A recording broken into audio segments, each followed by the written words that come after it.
Even though all of them have all these are native form, you can sometimes you have to check to preserve Illustrator editing capabilities. So look for that in all of these things, because if it's not checked, then when you bring it back into Illustrator, you may not be able to work on it. Okay, so that's that there. So these are the native formats. Okay, now let's go into exporting. So if you're not saving in a native format, then you are exporting it. So you go to File, Export, and these are all the formats that you can export in. If it's not listed here, you can't export it into another format. So these are the only ones that are available. Some of these are ones you may never deal with, never touch at all. I mean, unless you're an architect or dealing with 3D work, you probably won't have to use the AutoCAD drawing format, DWG or DXF. So a lot of these are very specialized. So it may not be anything you have to work, but that will be what you would use to export. Okay, another thing with the native formats is that if you use multiple artboards in your document, all of those will be retained. Okay, but not so if you're exporting. Okay, so that is export. Okay, so now let's go to print and web, because there's very different things that need to be done, whether you're preparing your work for print or for the web. Now, I've reduced this down to a couple in each category, and these are probably the only ones you really need to deal with. Now, as I said, all of the native formats fit for both print and web. And even though I'm saying web is also for anything for broadcast media, anything that's projected, anything that deals with a monitor, because most likely it's going to be viewed on a monitor or a screen. And so the requirements are less for that. So for print, it's a whole different ball of wax, because it has to go to a printer, it has to go to a printing press, and there are specific requirements for that. So let's look at that briefly. TIFF is the tag image file format, and EPS, as I said before, is the encapsulated PostScript format.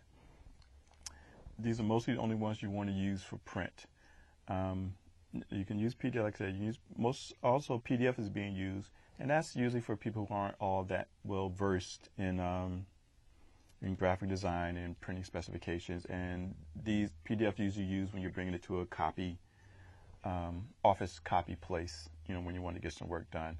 So, and PDF takes all the work off of the person, who may be a lay person, and everything's already there, done for them, everything. So it just works out pretty good.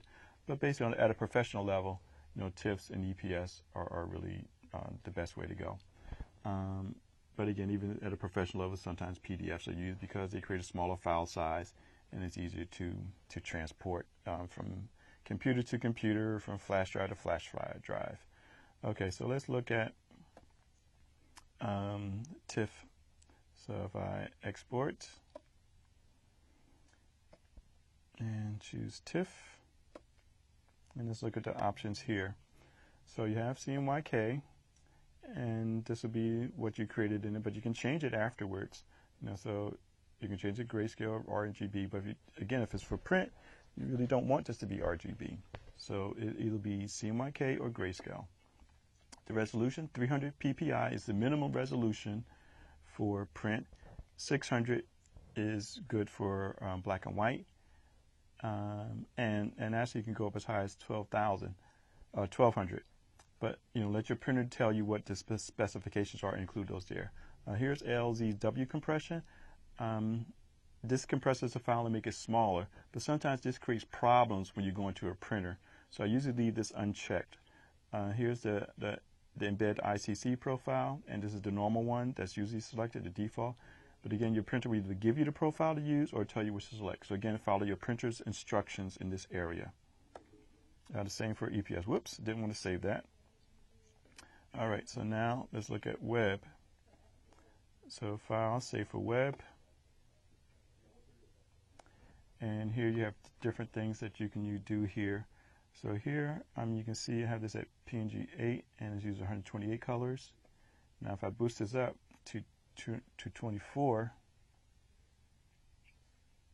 it uses all the colors. It's just smoother. So let me go back. So here you kind of see some lines, and you see the 128 colors that are used. When it's at 24, it's using millions and millions of colors. Now also, just to decrease the file size, if I want, I can go down to 64. So now I see more bands, so 64 is not quite good. So I want to keep it at 128. Okay, so usually for web, I use adaptive. I can choose black and white grayscale, but adaptive is pretty much works, most of the time. I usually choose no dither because if I choose diffusion, pattern, or noise, it introduces artifacts into the document. So I usually avoid that. Also, you can do transparency. So let me show you that. Also, you can compare it side by side. How things look. So here's the original. So you compare it to the original. And let me just reduce the color so you can see. So you can see what the difference is between the original and how you're compressing it. So this is very, very helpful. Okay, and let me show you the transparency. So let me just take my Apple here. Copy that. And let me just get rid of this. Throw that in garbage. Okay, so now I have my Apple. Now it looks like it's Apple on a white background, but actually the background's not really there. So if I save for web, and you see this is what really happens, it's really transparent. But if I have no transparency selected, then it's going to be a white background. So now if I want transparency to show, then that takes it out. So PNG, which stands for Portable Network Graphics, was created, because JPEGs didn't have the transparency option to it. Okay, and this creates a better file. So now, if I want to decrease this, the number of colors, so you see the file size is decreasing, because when it was at 128, that's 7K, not a big difference for 4K. But if you're creating a web page with a lot of graphics on it, this makes up the difference. It could be a big difference in how fast your page loads. All right, so that's PNG. Now let me show saving this as a JPEG. Okay, so now JPEGs are good. One of the first ones that came out along with GIF. There's hardly any reason to use a GIF anymore because you can get the same thing with PNG. And JPEG stands for Joint Photographic Experts Group. All right, so I can choose the different levels of compression I want. So you see low, it introduces artifacts. And JPEG is a lossy compression format. So it takes information out. So just imagine making a photocopy, then making a photocopy to photocopy, and it degrades the image each time, and JPEG automatically take it out. So this is one of the reasons why you don't want to use JPEG for print, because if you've ever seen stuff like this, then it's probably a JPEG. Okay, so that is it for print.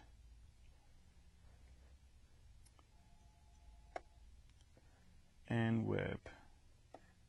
Now you can investigate the other ones you want. I just talked about the ones that you most likely will be using most. So stay with those, and at the end you'll be safe. So stay TIFF and EPS for print, and again you can use PDF for print also, and stay with PNG and JPEGs for the web broadcast, anything that's going to be on a monitor, and you should work out pretty well. Okay, so that's going to conclude all of our lessons, our introductory lesson to Adobe Illustrator CS6. And I want to thank you for sticking around for the whole ride, and go out and just create.